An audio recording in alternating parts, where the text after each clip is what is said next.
Bay Wildlife Reserve. We do ask that you stay fully seated at all times. Make sure to keep your hands, arms, feet, and legs inside the truck. And hang on tight to any personal belongings, as we will not be able to stop for any dropped items. Now, looks like we do have that all clear, so we are going to go ahead and begin our safari. We're starting out here in the Ituri Forest. The Ituri Forest is home to a lot of animals that use camouflage to hide themselves as a way to protect themselves from predators. So they do like to hide out here in the forest and want to keep an eye out. You might see the bongo on the left-hand side is that orange-colored antelope. They have those white stripes which they'll use for camouflage. That helps them to blend in with the vegetation out here in the forest. See another one over here on the right-hand side, as well as the okapi back there. The okapi has those striped legs, which kind of look like a zebra's stripes. They are not related to zebras at all. They're actually close relatives of the giraffe. The okapi and the giraffe are going to be in the same family. Also see the greater kudu here on the right, these light brown antelopes. They also have those white stripes for camouflage. Now you can tell that the kudu here are female because they do not have horns. Well, it's only going to be the male kudu that have horns. See another one over here on the left-hand side as well.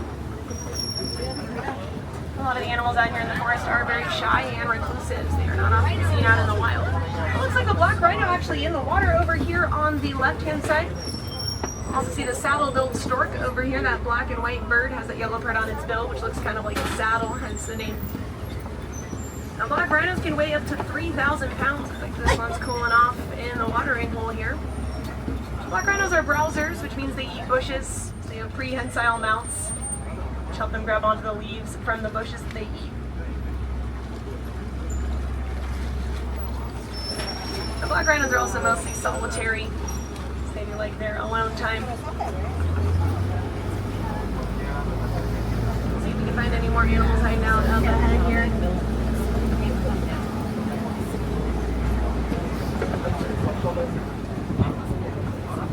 It's looking pretty quiet over here in this part of the forest. We'll go ahead and make our way on out to the next area of the reserve. We're heading out to the Safi River.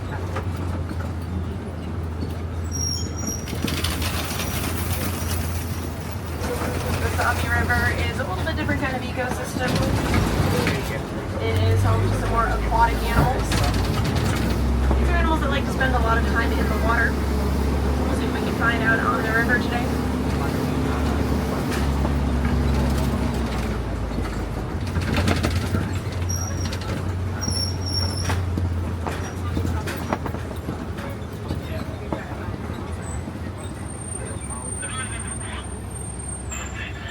We will see a lot of birds coming up here on the right. We'll see the pink-backed pelicans, these gray birds with the long bills. In the back corner there on the right, you might also see some Nile hippopotamus under the water there. You can't see them very well though. We'll hopefully find some more up ahead here. These hippos do spend most of their time in the water. We'll see a lot of these blackbirds here. These are vultures. They are actually local birds that do like to come hang out in these habitats. It looks like over on the left-hand side here we'll see some more of those Nile hippopotamus hanging out behind the island there. And these hippos can hold their breath for up to 8 minutes. Just by spending most of their time in the water, they don't really swim through the water. Instead of swimming, they'll kind of walk along underneath the surface. You'll see them doing that from time to time. These hippos can weigh up to 5,500 pounds. They're herbivores. They only eat plants. They will come up onto the bank sometimes to graze.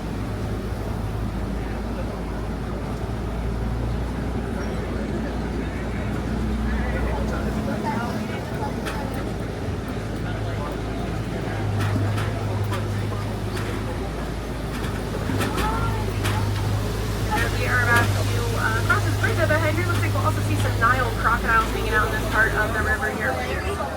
Crocodiles are ectothermic, they are cold-blooded. They'll warm themselves by sunning themselves on the rocks to regulate their body temperature. They get too hot, they can always slide down into the water. They have extremely powerful jaws with a bite force strong enough to crush the bones of their prey. They can be very gentle with them as well. The mother crocodile will roll her eggs around inside her mouth to try to help them hatch.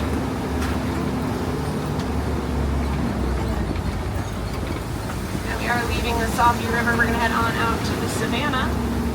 Savannah is a very different kind of ecosystem. It's a lot drier, so there's not as much vegetation and not as many water sources. A lot of animals out on the savanna are migratory. They'll migrate, travel long distances at certain times of the year in order to follow fresh food and water. Speaking of water sources, we'll see the baobab tree over here on the right. It's that big, kind of funny looking tree there, which can actually store water inside of its trunk. Some animals can rip the bark off and drink the water inside, which is why they also call it the tree of life.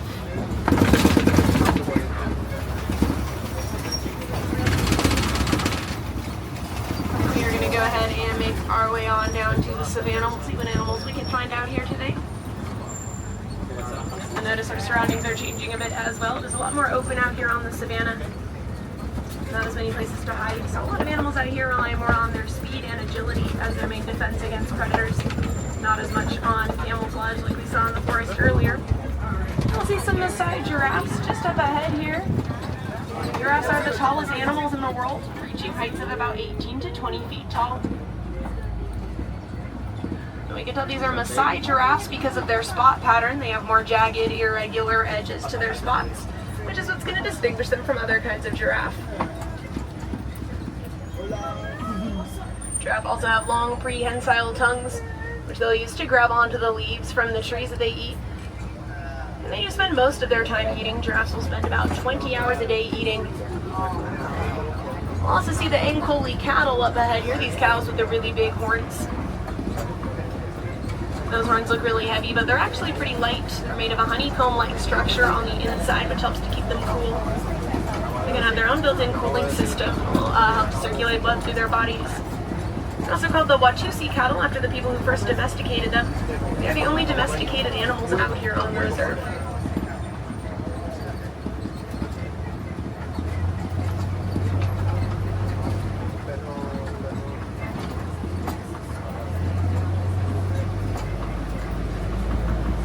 It looks like we'll see some sable antelope back there on the left. Those brown antelopes with the long curved horns. Sable antelope will use those horns as protection against predators that would try to jump on their backs. They're one of the few animals that will actually stand their ground and fight off predators. We'll also see some wildebeest over here on the left. These darker colored animals hanging out together. The wildebeest do move in large herds. They are migratory, so they'll travel hundreds of miles during their great migration every year in search of fresh food and water. So they're traveling in huge herds of up to 1.5 million wildebeest. Wildebeest also get their name from the Afrikaans word for wild beast. This is more of the Ankole cattle over here. And we get another view of these giraffes here as well. The giraffes only spend about 30 minutes a day sleeping. They do usually sleep standing up. They also give birth standing up. The very first thing that a baby giraffe discovers in life is gravity. It's going to be a 6-foot drop when a giraffe is born. That allows that baby to learn how to stand and walk within the first hour of its life. That way it can protect itself against predators. Get real close to this Ankole, just over here on the right-hand side there. The Ankole cattle also have very strong herding instincts. They will protect their calves by sleeping in a circle surrounding them.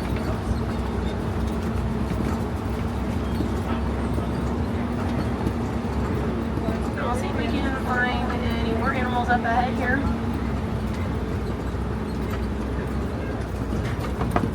It looks like you see an eland just up ahead, all the way up at the top of the hill. There's that large, kind of tan-colored antelope. It looks like we might see another one a little bit closer here, also over on the right-hand side.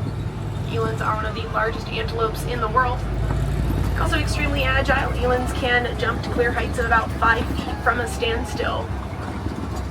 They're a great example of one of those animals that's going to use their speed and agility as their main defense out here on the savanna.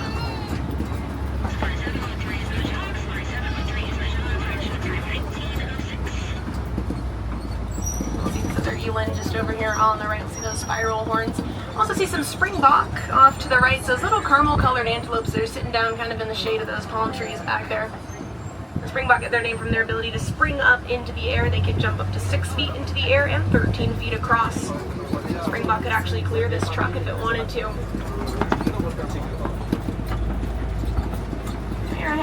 into elephant territory just up ahead here, so I want to keep an eye out for some African elephants.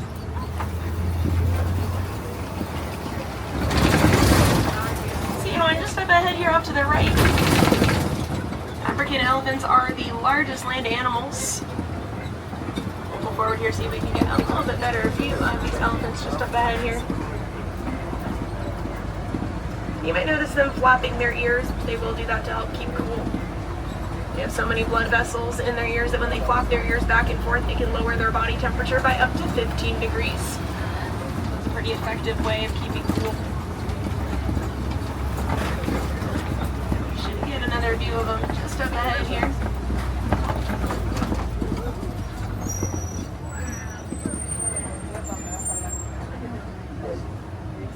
African elephants will eat about 300 pounds of food a day. Unfortunately, though, out in the wild, there are not a lot of elephants left. They are threatened, largely due to poaching for their tusks. Their tusks are just another set of teeth. But habitat loss is also a big threat to elephants out in the wild. See if we can find any more African elephants up ahead here as we continue through elephant territory here.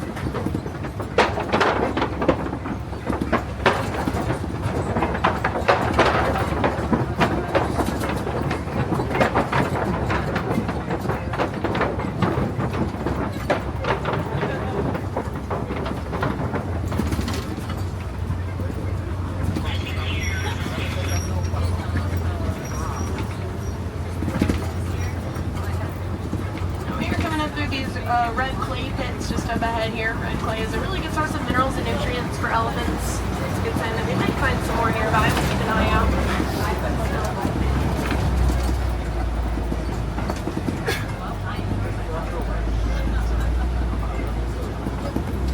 Male elephants do tend to be more solitary, while female elephants are more social. They'll stick together in larger groups.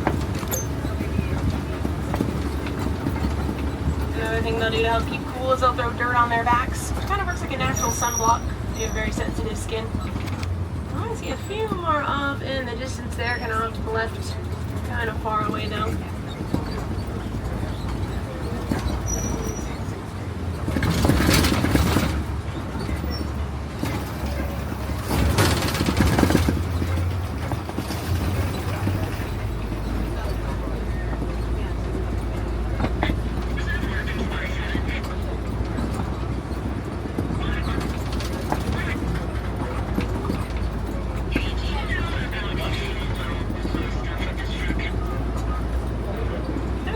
Make our way on down to the watering hole just up ahead here. Watering holes are gathering places for animals out here on the savannah where water is more scarce. We'll see what other animals we can find down here at the watering hole.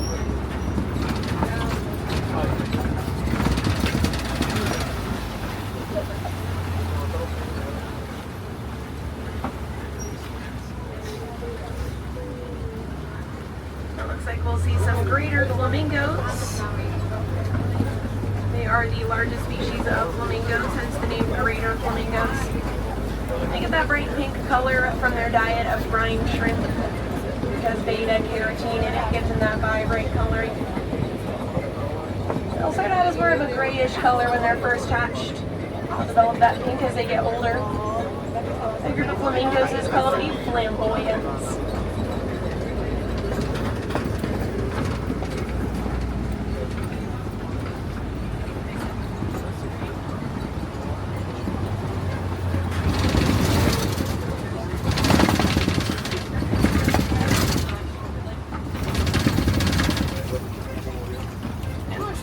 Some white rhinos just up ahead here. Off to the left, you'll see them laying down by the palm trees there. White rhinos are even larger than the black rhino that we saw earlier. They can weigh up to 5,000 pounds. They get their name from the Afrikaans word "white," which means wide, but not white. It's actually referring to their wide, square mouths and not their color. I see some ostriches all the way in the back over on the right-hand side, back there by the truck. Ostriches are the largest birds in the world.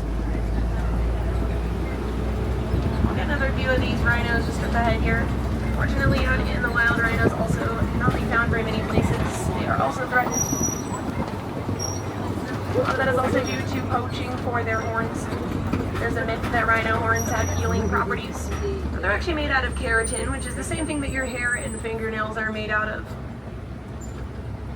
Like your hair and fingernails, a rhino's horn will continue to grow.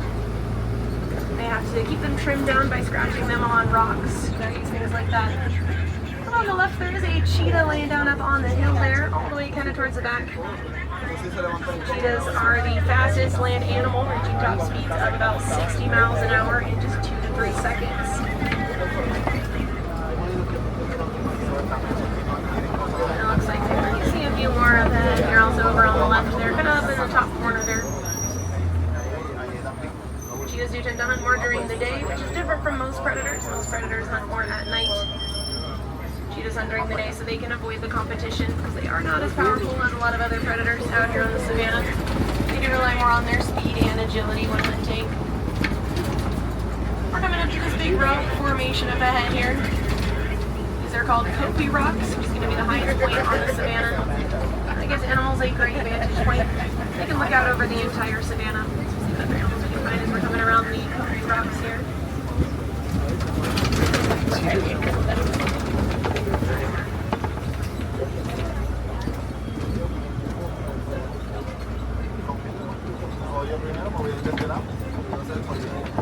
And I've seen those ostriches again over on the right hand side. You can see them back there by that truck. And ostriches are flightless birds, so they can't fly. They will use their wings to help them keep their balance while they run. They can also run pretty fast, up to 40 miles an hour. Ostriches do have 2 toes on each foot, which help them to run faster. While most birds are going to have 3 or 4. We're seeing a ton of activity over on the Kopi rocks here. Looks like any animals here might be resting at the moment. Go ahead and keep on moving forward here. You'll see these burrows just up ahead here over on the left, which means there's probably some warthogs nearby. I'm seeing them laying down in the back there. They're kind of in the middle. They do blend in pretty well. They kind of look like furry rocks. These warthogs will back into their burrows. That way they can easily fend off danger with their sharp tusks. They're not super picky about where they live. They'll pick over burrows that have already been dug and then abandoned by other animals instead of digging their own. See an ostrich taking a dust bath up ahead here as well. I can tell these ostriches here are female because they have a lighter gray coloring to their feathers, while male ostriches are going to be a bit darker, also a bit bigger.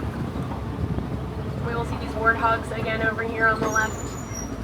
They're just laying down in the sun over there. It looks like over on the right hand side I'm seeing some ostrich eggs on the ground there. Ostrich eggs are the largest eggs in the world. One ostrich egg is the equivalent of about 2 dozen chicken eggs. They are so strong that a grown adult could stand on top of an ostrich egg and it would not break.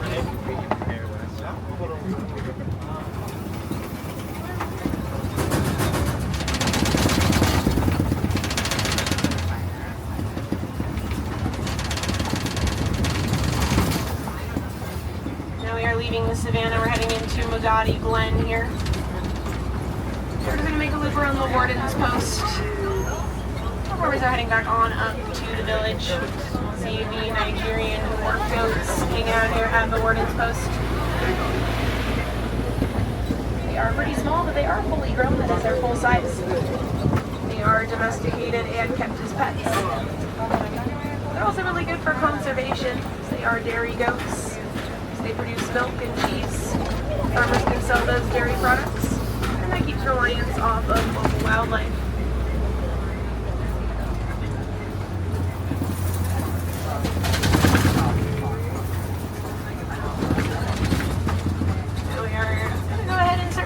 Back on up to the village. They mentioned how a lot of the animals that you saw out there today are threatened out in the wild. Many of them are also endangered. Fortunately, though, there are a lot of things that you can do to help to protect these animals and their habitats.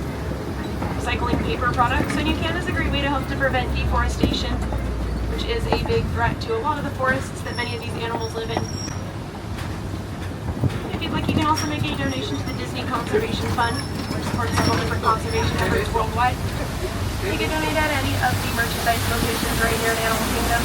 Either a direct donation or you can just round your purchase up to the nearest dollar or however much you'd like to give. You will also match those donations dollar for dollar. Every little bit really does help to make a difference. It looks like we are coming back on up to the village here, and our safari will be coming to an end here shortly. If there are any wilderness explorers on board today, you've been riding the Simba 1. So you can make sure to get that safari badge after you get off.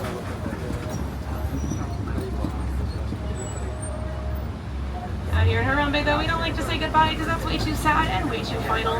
So instead, we like to say Kwaherini. And Kwaherini means go well. So Kwaherini friends, go well, and go have a great rest of your day in your Animal Kingdom, or wherever your adventures may take you next.